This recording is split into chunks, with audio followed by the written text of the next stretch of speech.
अगर आप कहानी का पहला भाग देखना चाहते हैं तो उसका लिंक मैं आपको डिस्क्रिप्शन बॉक्स में दे दूँगी और साथ में कमेंट बॉक्स में पिन भी कर दूँगी, तो आप वहां से भी जाकर देख सकते हैं। इन्हें पैनिक अटैक आया था, शायद कोई बात बहुत डरा गई और एक बात, शायद इन्हें ड्रग्स दी जाती थी जिस वजह से इनकी मानसिक स्थिति बिगड़ी है और अब ना मिलने की वजह से इनका ब्रेन। आप ये मेडिसिन दे दीजिए, बाकी मैंने इंजेक्शन लगा दिए हैं, आप इन्हें हॉस्पिटल ले जाइएगा अगर आगे ज़्यादा प्रॉब्लम हो तो। डॉक्टर की बात सुनकर रियान सुन्न पड़ गया था।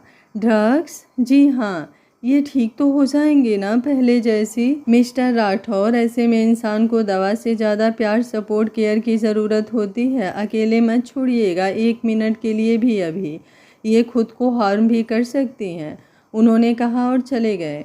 रियांस ने अपना सिर पकड़ लिया, उसे कुछ समझ नहीं आ रहा था कि ये क्या कैसे हुआ था। काम्या को ड्रग्स और उसकी ये हालत, आखिर कौन था जो ये सब कर रहा था, सोचकर ही उसका दिमाग खराब हो रहा था।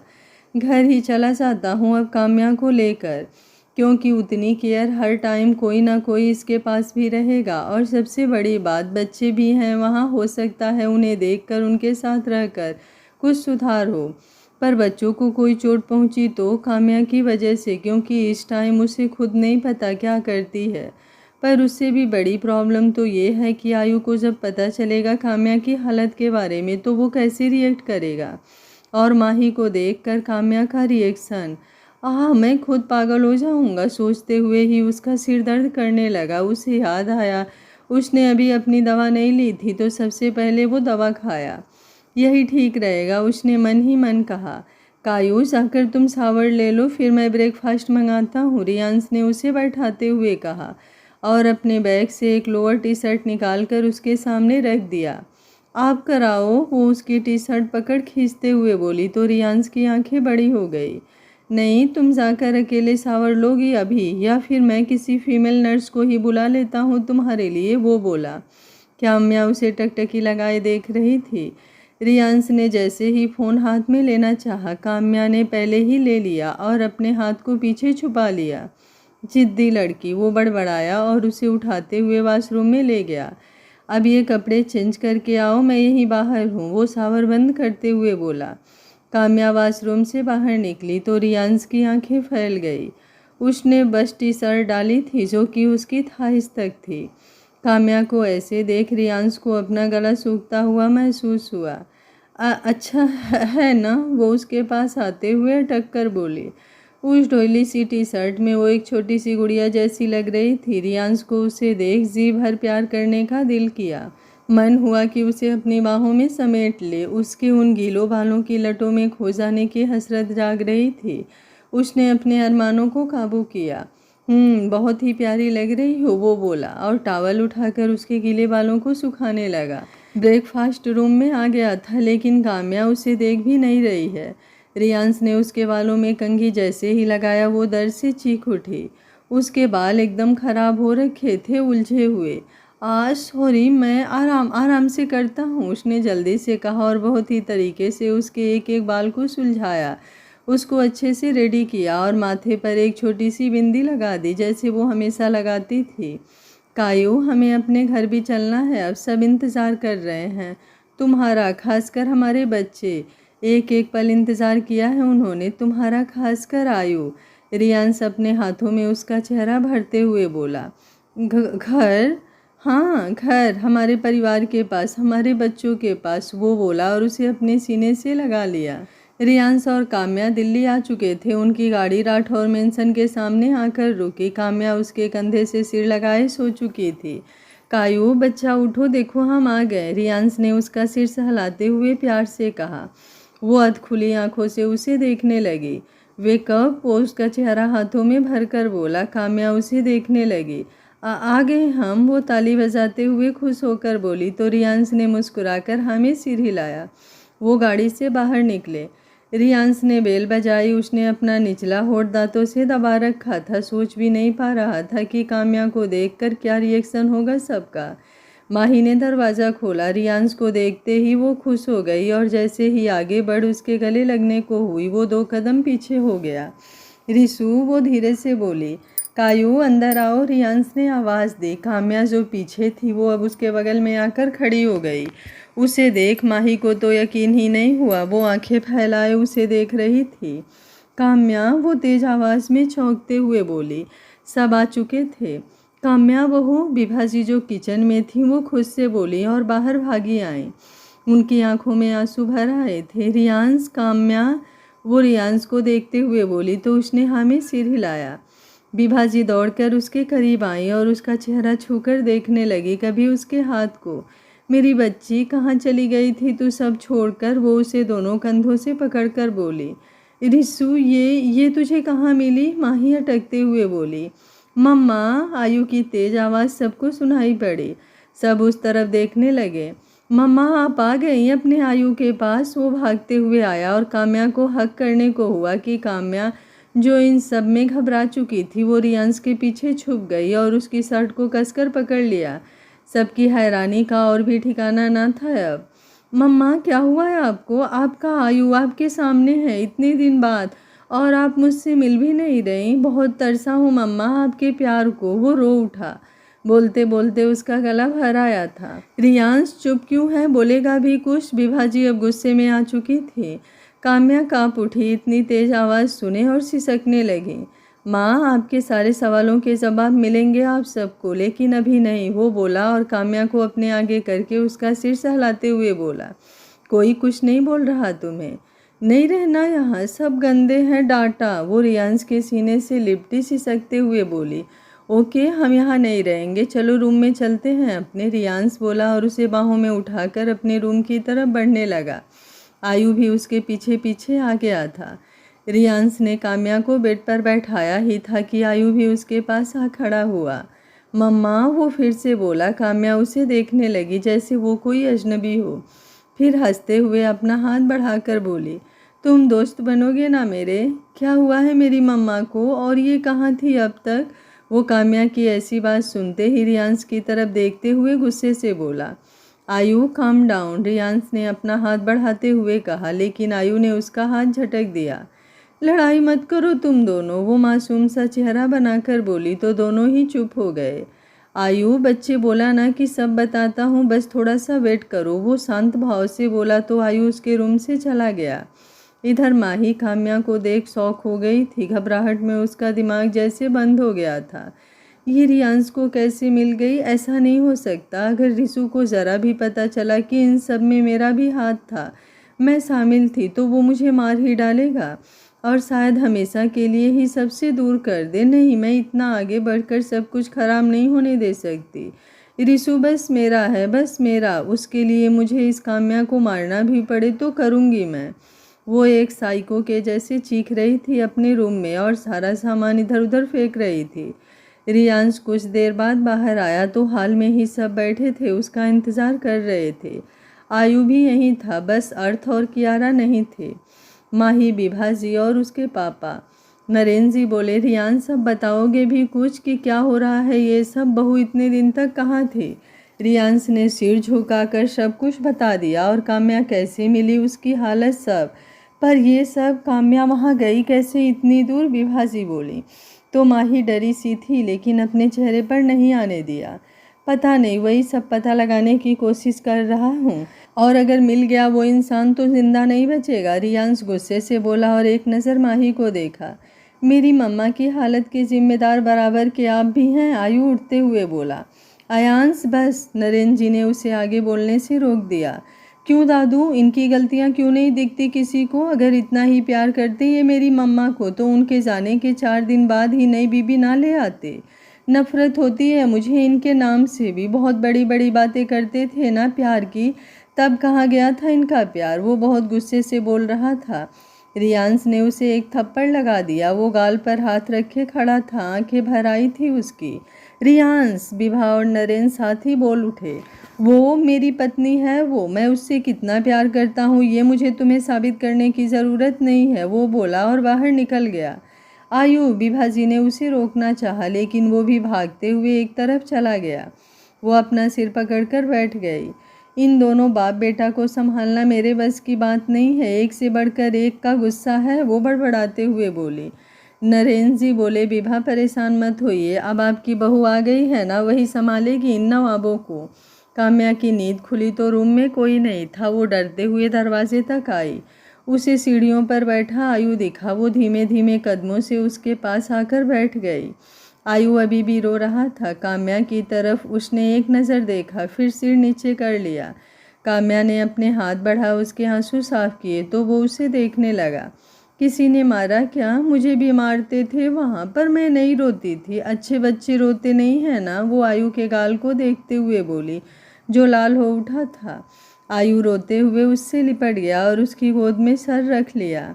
कायू, कुछ नहीं संभलता यार मुझसे, एक तुम ही संभाल सकती हो मुझे, इस घर को, इस परिवार को और हमारे बच्चों को। आज गुस्से में इतना अंधा हो गया कि हमारे आयु पर हाथ तक उठा दिया मैंने। मुझे कुछ समझ में नहीं आ रहा क्या करूं। प्लीज़ जान संभाल लो, सब समेट लो इससे पहले ही कि सब एकदम बिखर सा जाए। I really need you. इतने दिन बाद मिली भी तो। वो सोती हुई काम्या के सिरहाने बैठा था। उसके बालों में हाथ फेरते हुए वो सब बोल रहा था। उसकी आंखें गीली हो गई। झुककर उसने उस मासूम से चेहरे को चूम लिया। काम्या ने नींद में ही उसकी कमर के इर्द गिर्द अपनी बाहें मजबूती से लपेटी और फिर से सो गई। रियांश उसकी हरकत पर मुस्कुराया। वो भी अब लेट गया और उसको अपने करीब करके उसके सिर सीने पर रख उसकी कमर में हाथ लपेट लिया। जाने कब उसे देखते देखते वो भी सो गया। सुबह सब उठ चुके थे, बस रियांश और काम्या भी अभी तक बाहर नहीं आए थे रूम से।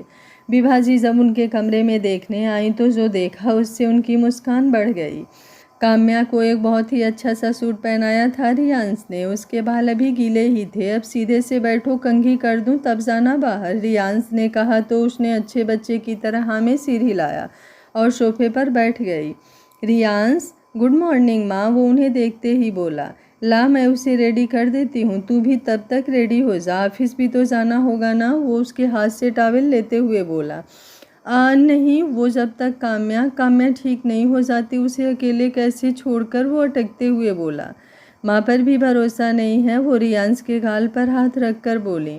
माँ क्या बोल रही हैं आप, ऐसा कुछ नहीं है, आप पर तो सबसे ज़्यादा भरोसा करता हूँ और जानता हूँ आप काम्या का मुझसे भी ज़्यादा अच्छे से ख्याल रखेंगे। मैंने तो बस इसलिए कहा क्योंकि उसे छोड़कर जाने का मेरा मन नहीं होता, वो अधीर होकर बोला। बच्चे मेरे, देख तेरी घबराहट सही है, लेकिन बेटा काम भी तो देखना पड़ेगा तुझे। अभी तक तो बस काम काम और बीबी के वापस आते ही एक बार फिर बस बीबी ही दिखने लगी सब छोड़कर। आखिरी बात उन्होंने शरारत से कही थी जिस पर वो झेप गया और नजरें चुराने लगा तो वो हंस पड़ी। मैं सावर ले लेता हूँ, आप तब तक काम्या, रियांश ने बोलना चाहा। मैं तैयार कर देती हूँ, वो उसकी बात बीच में काटते हुए बोली। रियांश ने हाँ में सिर हिलाया और वॉशरूम चला गया। विभाजी काम्या के पास आकर जैसे ही उसके बाल सुखाने को हुई वो दूर हो गई। काम्या बेटा क्या हुआ, बैठो मैं कर देती हूँ, वो समझाते हुए बोली, लेकिन काम्या एक नहीं सुन रही थी। वो घबराई नज़रों से बस वॉशरूम की तरफ देख रही थी जहाँ रियांश गया था। काम्या बहू, वो इस बार फिर से बोली, लेकिन काम्या ने उनका हाथ झटक दिया और आंखों में आंसू लिए वो घुटनों के बीच मुँह छुपाए बैठ गई। रियांश बाहर आया। काम्या के सिसकने की आवाज़ सुन वो उसकी तरफ भागा। माँ क्या हुआ, ये रो क्यों रही है, वो परेशान सा बोला। पता नहीं, मैं तो बस इसके बाल सुखाने जा रही थी, लेकिन अजीब सा व्यवहार कर रही है ये, वो बोली। मैं देखता हूँ। रियांश की आवाज़ सुन काम्या अपना चेहरा उठाकर उसे देखने लगी और बिना देरी किए उससे लिपट गई। काम्या बच्चा क्या हुआ, रिलैक्स, वो उसकी पीठ सहलाते हुए बोला। कहाँ चले गए थे, ये मुझे टच कर रही थी। मुझे बस आप अच्छे लगते हो, आपका टच करना, मुझे रेडी करना, वो सुबकते हुए बोली, लेकिन उसकी बात ने रियांश के कलेजे तक को ठंडक दी थी। कायू, ये माँ है हमारी, इनसे तुम रेडी हो सकती हो, ये भी बहुत प्यार करती हैं आपको। रियांश ने उसे खुद से अलग करके विभाजी की तरफ इशारा करके कहा, लेकिन काम्या ने इनकार में सिर हिला दिया। अच्छा बाबा, तुम्हारा अंश ही रेडी करेगा, खुश, वो काम्या को देख मुस्कुराते हुए बोली। तो काम्या के चेहरे की चमक बढ़ गई। जल्दी आना दोनों, मैं ब्रेकफास्ट मंगाती हूँ, विभाजी जाते हुए बोली। जिद्दी बच्चा, रियांश ने काम्या को घूर कर कहा। मैं जिद्दी नहीं हूँ, गुड गर्ल हूँ, वो मासूमियत से बोली। जान ले लो तुम मेरी। रियांश को उस पर जी भर कर प्यार आया। उसने काम्या के होठों को हल्के से चूम लिया। वो आंखें बड़ी बड़ी किए उसे देख रही थी। ये हक बस मेरा है, किसी और को टच मत करने देना तुम्हें कभी भी, खासकर ऐसे किस। रियांश ने उसे समझाया। काम्या को जाने कुछ पता चला या नहीं, बस हाँ में सिर हिला दिया। माही जो कि अर्थ को लिए अपने रूम से बाहर आ रही थी, उसने रियांश को काम्या को किस करते देख लिया। उसकी आंखों में जलन के भाव आ गए थे। इतने दिन से साथ हूँ, मुझे तो कभी हाथ तक नहीं लगाया, मेरे पास तक नहीं आया। रिसु, ऐसा भी क्या है इस काम्या में जिसके पीछे तू भी बावरा हो गया है? पति पत्नी होते हुए भी कभी मुझे उस रूम में अपने साथ रहने तक का हक नहीं दिया। कुछ तो करना पड़ेगा इस काम्या नाम की बला का, वो सोचते हुए जा रही थी। रियांश अंदर रूम में अपना ऑफिस वर्क कर रहा था। काम्या आयु के साथ थी। माही को यही समय ठीक लगा। वो एक गिलास में जूस डालकर ले आई जिसमें उसने कुछ मिलाया था। काम्या बहुत देर से भूखी होगी ना, ये लो पी लो जूस, माही ने गिलास उसके सामने करते हुए कहा। लेकिन माही भूल गई थी कि रियांश ना सही उसका खून और उसका ही टूका पी आयु उसके सामने है। आयु को कुछ खटका। माही को काम्या की फिक्र करता देख काम्या को तो भूख लगी थी। उसने जल्दी से खुश होकर गिलास ले लिया।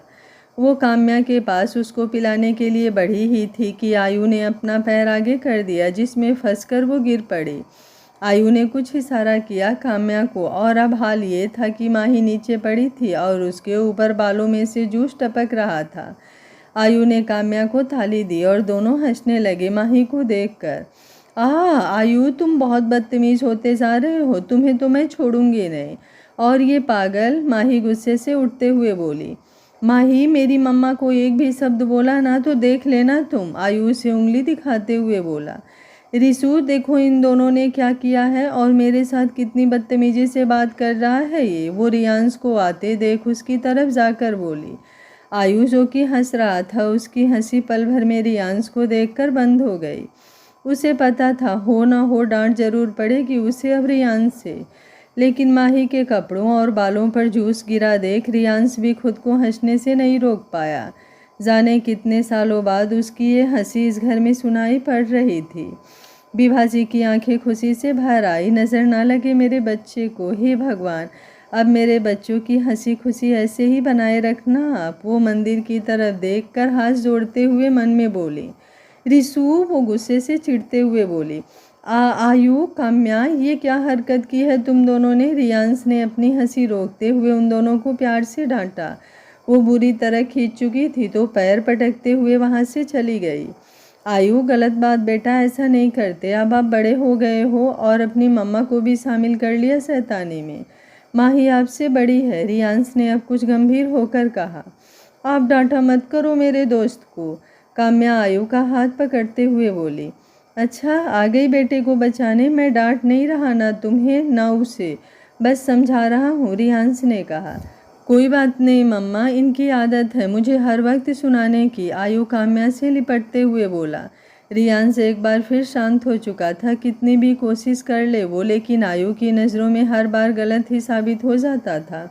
मेडिसिन लेने का टाइम हो गया है तुम्हारे, वो काम्या से बोला। दवा का नाम सुनते ही काम्या ने गंदा समूह बनाकर ना में सिर हिलाया।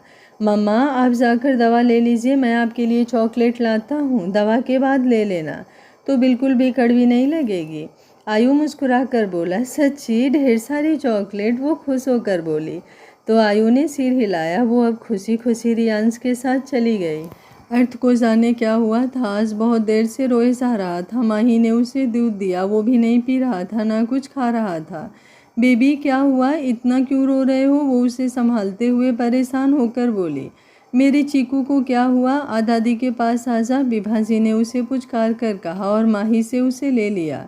माँ देखिए ना, 1 घंटे से गला फाड़ कर बस रोए ही जा रहा है, माही छुछला कर बोली। वो कब से उसे शांत कराने की कोशिश कर रही थी लेकिन वो चुप नहीं हो रहा था।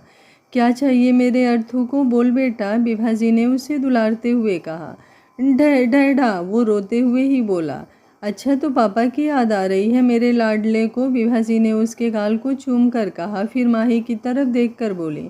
रियांश को फ़ोन करके बोल दो कि जल्दी आ जाएगा, वरना ये ऐसे ही रोता रहा तो इसकी तबीयत खराब हो जाएगी। रियांस काम्या को उसके मम्मी पापा के घर लेकर गया था, क्योंकि जब से उन्हें पता चला था वो काम्या से मिलना चाह रहे थे। माही ने हाँ में सिर हिलाया और जल्दी से रियांस को फ़ोन लगाया। विभा जी उसे संभाल रही थी। अर्थ के बारे में सुनते ही वो बहुत जल्दी घर आ गया और आते ही उसे गोदी में उठा लिया। उसके पास होने से ही अर्थ, जो अभी तक पूरे घर को सर पर उठाए हुए था, एकदम खुश हो गया था। रियांस भी बच्चा बना उसे दुलार रहा था। माही की आंखों में आंसू भर आए। आज अगर मेरा बेटा खुश है, इस दुनिया में है, तो उसकी एकमात्र वजह तू है रिशु। मेरे अर्थ का अपने बच्चे का साथ मत छोड़ना, वरना वो कैसे जिएगा। तेरी इतनी आदत लग चुकी है उसे।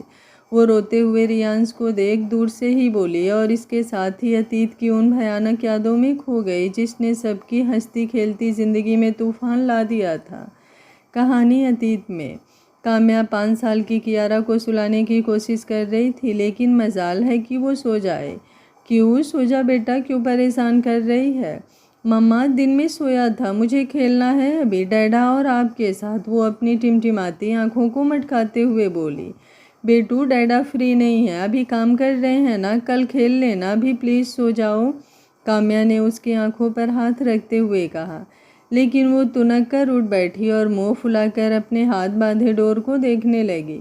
काम्या ने अब हार मानते हुए रियांस को कॉल मिला दिया, जो स्टडी रूम में था। कायू जान सो जाओ, मैं बस काम खत्म करके आता हूँ। आपकी लाडली ने परेशान कर रखा है तो कहाँ से सो सकती हूँ, आप आकर संभालिए इसे, काम्या ने कहा। कुछ ही पल में रियांस इस रूम में था। क्या हुआ मेरी प्रिंसेस को, जो मम्मा को गुस्सा दिला रखा है? वो आते हुए बोला। कियारा उसके गले से लटक गई। रियांस ने उसे संभाल कर गोद में उठा लिया। खेलना है आपके साथ, वो खुश होकर बोली। तो इसमें कौन सी बात हो गई, खेलते हैं अभी अपने बेटू के साथ, उसके डैडा। रियांस बोलते बोलते रुक गया, क्योंकि काम्या उसे घूर रही थी।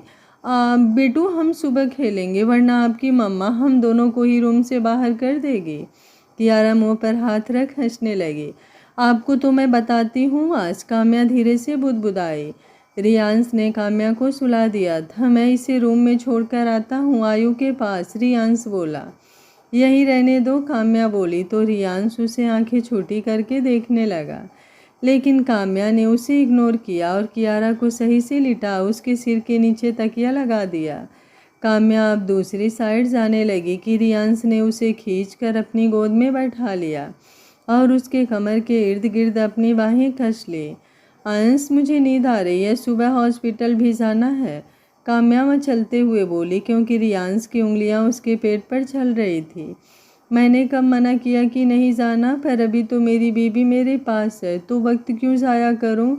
जी भरकर प्यार लुटाना है अभी तो, रियांस ने उसके ईयर लब को अपने होठों के बीच लेते हुए बहुत ही रोमानियत भरी आवाज़ में कहा। काम्या के चेहरे पर मुस्कुराहट थी। उसने पलटकर उसके दोनों गालों को चूम लिया और उसके गले में बाह डालते हुए बोली, बस पति देव, आज के लिए इतना काफ़ी है, अभी तनिक विश्राम भी कर लीजिए। रियांस ने उसकी बात सुन मुंह बनाया तो काम्या खिलखिलाकर हंस पड़ी। रियांस के पास से उठने को हुई कि रियांस ने उसे दोबारा अपनी कैद में लेते हुए कहा, मैं 3-4 दिन के लिए बाहर जा रहा हूँ। ये सुनते ही काम्या की मुस्कान गायब हो गई। वो रियांस को देखने लगी। आ जाऊँगा जल्दी ही, वो उसका उदास चेहरा देखकर बोला तो काम्या उससे लिपट गई। उसकी आंखें नम होने लगी थी, जो देख रियांस बोला, मेरा सुकून महसूस कर लेने दो ताकि आराम से जा सकूं, तुम्हारी खुशबू साथ लेकर। काम्या ने भरी आंखों से उसे देखा और बिना एक पल की देरी किए ही रियांस के लोगों को चूम लिया। कुछ देर बाद वो अलग हुए। कियारा को एक साइड करके रियांस ने पिलो लगा दिया था। काम्या उसके सीने पर सिर रखे लेटी थी। ज़रूरी है जाना, किसी और को भेज दीजिए, जानते हैं आपके बिना एक पल भी गुजारा करना कितना मुश्किल होता है मेरे लिए। वो अपना चेहरा ऊपर करते हुए उसे देखकर बोली, ज़रूरी नहीं होता तो मैं जाता ही नहीं जान, सोचा कि तुम्हें लेकर चलूं, पर फिर कियारा वहाँ और परेशान कर देगी।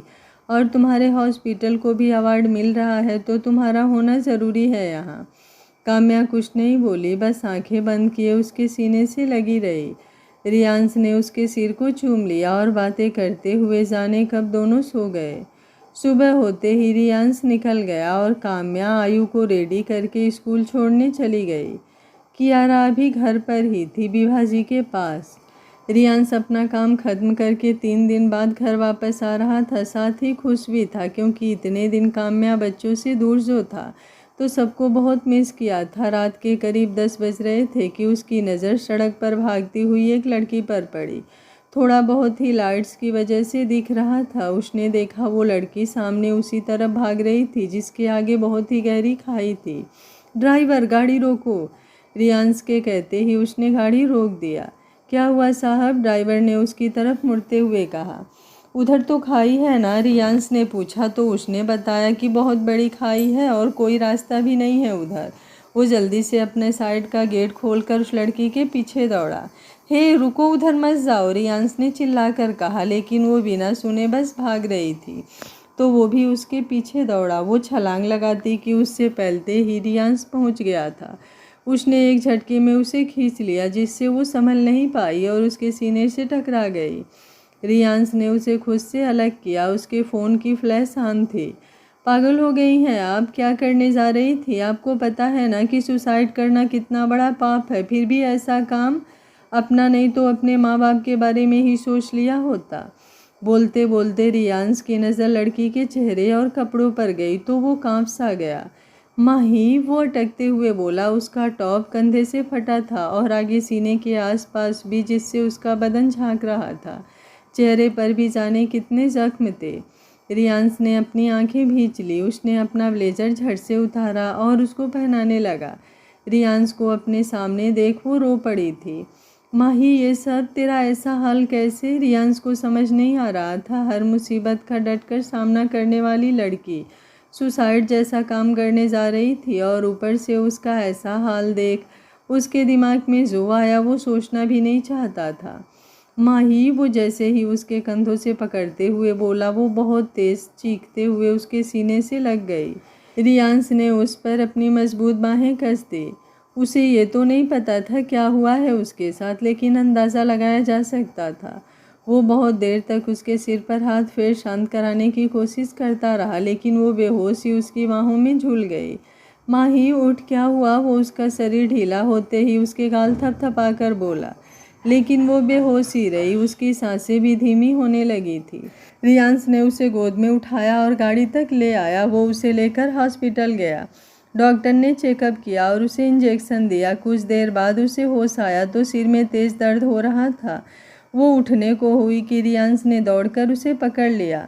उठ मत, अभी आराम की ज़रूरत है तुझे, वो उसे लिटाते हुए बोला। रिसु, क्यों बचाया, क्यों लाया तू हॉस्पिटल? मुझे नहीं जीना चाहती मैं, वो सिसकते हुए बोली। पागलपन की बातें मत कर तू मुझसे। क्या मरना मारना लगा रखा है? मेरी माही ऐसी तो नहीं थी ना। एक चपत लगाऊंगा तुझे। बता यार, क्या हुआ है तेरे साथ? कोई भी बात हो, तेरा रिसु हर वक्त तेरे साथ है, कुछ भी डरने की बात नहीं है। प्लीज़ माही बता, रियांश ने उसके हाथ को थामते हुए कहा। इधर काम्या परेशान सी फ़ोन को देख रही थी। उसका चेहरा उतरा था। रियांश ने कहा था कि आज आ जाएगा, लेकिन अभी भी नहीं आया था। वो बच्चे के ही रूम में लेटी थी। आज आयु की नींद अचानक से खुली तो उसने काम्या को इधर से उधर टहलते देखा, और ऐसा वो तभी करती थी जब बहुत परेशान हो। 10 साल का आयु इतना समझदार था कि हर बात को बहुत ही ध्यान से सुनता और साथ भी देता था। शायद यही वजह थी काम्या सबसे ज़्यादा उसे प्यार करती थी, और वो भी काम्या को। मम्मा, आप ठीक हो? सोए नहीं अभी तक? वो आंखें मलते हुए बोला। काम्या ने उसकी आवाज़ सुनी तो आकर बेड पर बैठ गई। आप सो जाओ बच्चा, बस मम्मा को नींद नहीं आ रही इसलिए जग रही हूँ, काम्या ने उसका सिर सहलाते हुए कहा। डैड आ गए? आयु ने सवाल किया तो काम्या ने इनकार में सिर हिलाया। पर वो तो वहाँ से निकल चुके थे ना घर के लिए। फिर? आयु ने सवाल किया। पता नहीं, 1-2 बार कॉल किया लेकिन रिसीव नहीं हुई, काम्या ने परेशान होते हुए कहा। मम्मा डोंट वरी, आ जाएंगे वो, आप अभी सो जाओ वरना ब्यूटीफुल कैसे लगोगे सुबह, आयु ने कहा तो काम्या मुस्कुराई। मेरा प्यारा बच्चा, उसने आयु के माथे पर किस किया और उसके पास ही लेट गई। आयु ने उसे हक कर लिया और उसके माथे पर थपकी देने लगा। काम्या के चेहरे पर बड़ी सी मुस्कान आ गई। मेरा बच्चा सो जा, मैं सो जाऊंगी, काम्या ने उसे थपकी देते हुए कहा। फिर एक बगल में सोई हुई कियारा का सिर सहलाया। जाने क्यों इतनी बेचैनी हो रही है। गॉड जी प्लीज़ आप अंश का ध्यान रखना जहाँ भी हो, और मेरी फैमिली का भी। बहुत डर लग रहा है, जैसे कुछ बहुत बुरा होने वाला है। काम्या बेचैन सी बोली और आयु को देखा जो सो चुका था।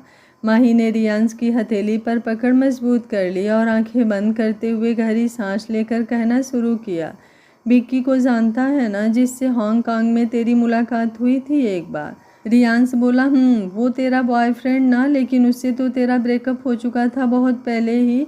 लेकिन वो फिर से आ गया मेरी ज़िंदगी में और उसने पिछली गलतियों की माफ़ी मांगी। मुझे भी उसकी आदत तो जैसे पड़ी चुकी थी।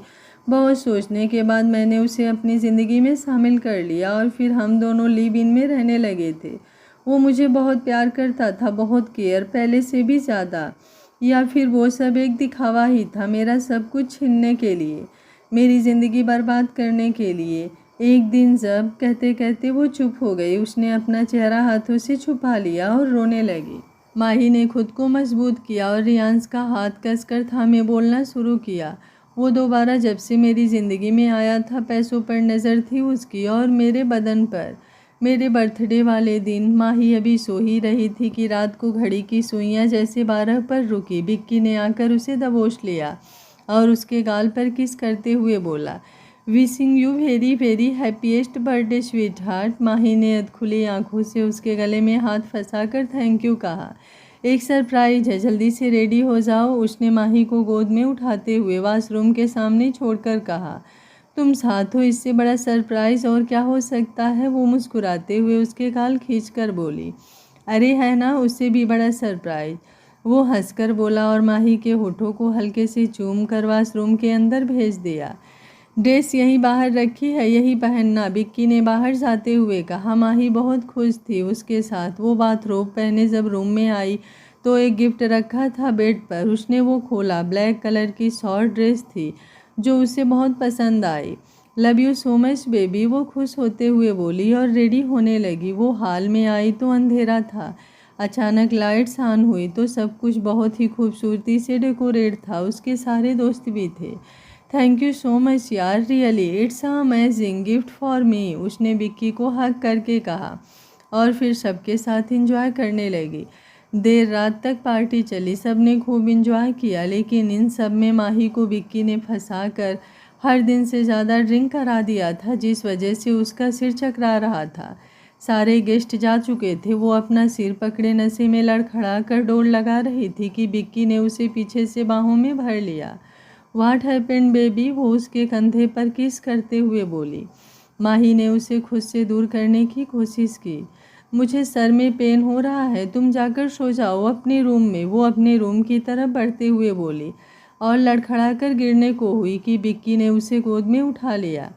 तुमने ज़्यादा पी रखी है, मैं छोड़ देता हूँ रूम में, वो बोला तो माही अपनी नशीली आंखों से उसे देखने लगी और उसकी गर्दन में बाह फंसाकर उसके सीने से सिर टिका लिया।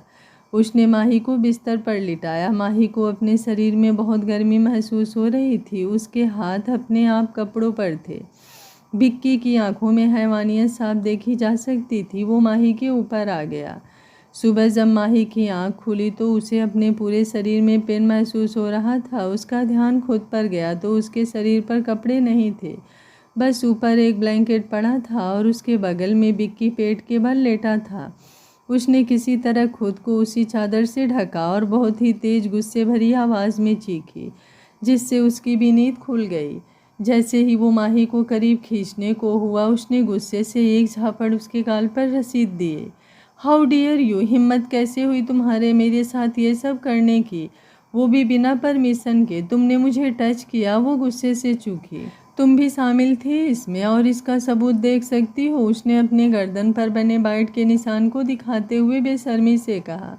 मैं नशे में थी, उसकी जुबान लड़खड़ा गई और आंखों में आंसू उतर आए। माही बेबी, इतना भी कुछ नहीं हुआ, वी आर इन रिलेशनशिप, भरोसा है ना मुझ पर, उसने माही को अपने सीने से लगाते हुए कहा। भरोसा एक ऐसा शब्द है और ये लाइंस तो कोई भी बोल दे तो हर कोई उसे ही अच्छा समझने लगता है। माही को भी समझ नहीं आ रहा था और वो उस हौसी भेड़िए के जाल में फंस चुके थे।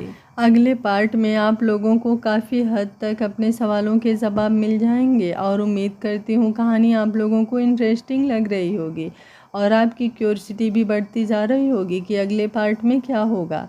आप लोग कमेंट बॉक्स में अपनी राय ज़रूर दीजिएगा कि क्या सच में आप लोगों को कहानी इंटरेस्टिंग और सस्पेंस से भरी हुई लग रही है या नहीं। अगर आप लोगों को कहानी अच्छी लग रही है तो वीडियो को लाइक शेयर एंड चैनल को सब्सक्राइब कर लीजिएगा। Thank you for watching. मिलते हैं कहानी के अगले भाग में।